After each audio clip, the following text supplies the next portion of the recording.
Hi, how are you? Nice to meet you. Nice to meet you. I'm Carly. I'm Avery. Hi, Emma.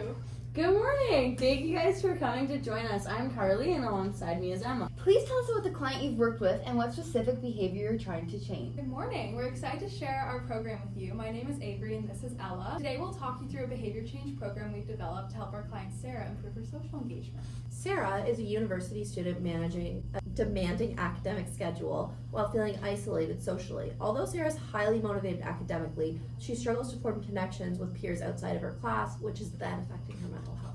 Our intervention focuses on increasing Sarah's social engagement by promoting regular social interactions, which will help her feel more connected to her peers and reduce her stress. To create an intervention that is effective and personalized to Sarah's needs, we've based our program on well-established psychological theories: the trans-theoretical model, social cognitive theory, self-determination theory, health action process approach, and cognitive behavioral therapy. Why do you think so many theories are needed to help Sarah make this change? While all the theories in this program work hand in hand to ensure optimal effectiveness, additionally the theories are directly linked to behavior change, and there's evidence to support that each one will be effective in supporting a different aspect of change. It's great to see that you've used evidence from theories for this program. Could you explain a bit more about how the program is structured and what tools Sarah will be using to complete this change? One of the primary tools in this program is the workbook we've designed for Sarah. It includes short, manageable exercises like reflective journaling, outcome mapping, and self-reflection. These exercises will help Sarah assess her behavior, clarify her values,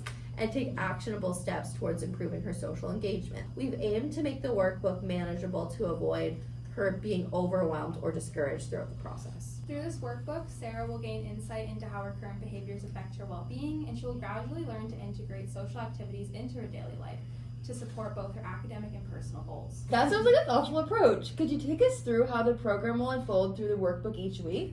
Absolutely. We've structured the program over 4 weeks, with each week focusing on different goals and strategies to help Sarah make lasting changes. In week 1, Sarah will do some reflective journaling and outcome mapping to see how ready she is for change. In week 2, Sarah begins using cognitive behavioral therapy to reframe any negative thoughts about socializing. She creates some action and coping plans, and she identifies some potential barriers. Week 3 is when Sarah sets a SMART goal to join a campus club, which will provide her with an actionable step to start forming social connections. Finally, in week 4, Sarah wraps up her workbook by doing some reflecting and reviewing her progress. It's definitely clear that you guys have carefully designed this program to help Sarah make gradual changes that align with her values. But could you please explain how the specific exercises and behavior change techniques you've chosen support these theoretical principles? Sure. Here are a few key examples of how exercises connect to theoretical constructs and BCTs. Take reflective journaling in week 1, for example. This exercise is supported by BCT 1.3 goal setting. Journaling helps Sarah assess her readiness for change and understand what stage she is currently at to encourage progression through the stages of change, which is supported by Prochaska and Valissier, 1997. Another example is the creation of a social support map in week 2, which aligns with SCT's concept of social reinforcement.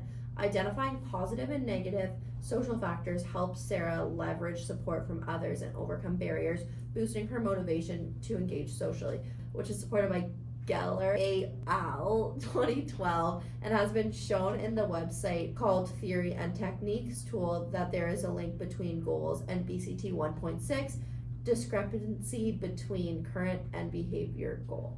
And lastly, in week 1, Sarah explores the pros and cons, which directly connect to the BCT 9.2 pros and cons. This BCT connects to the construct outcome expectancies, which is highlighted in HAPA as shown by Schwarzer in 2016.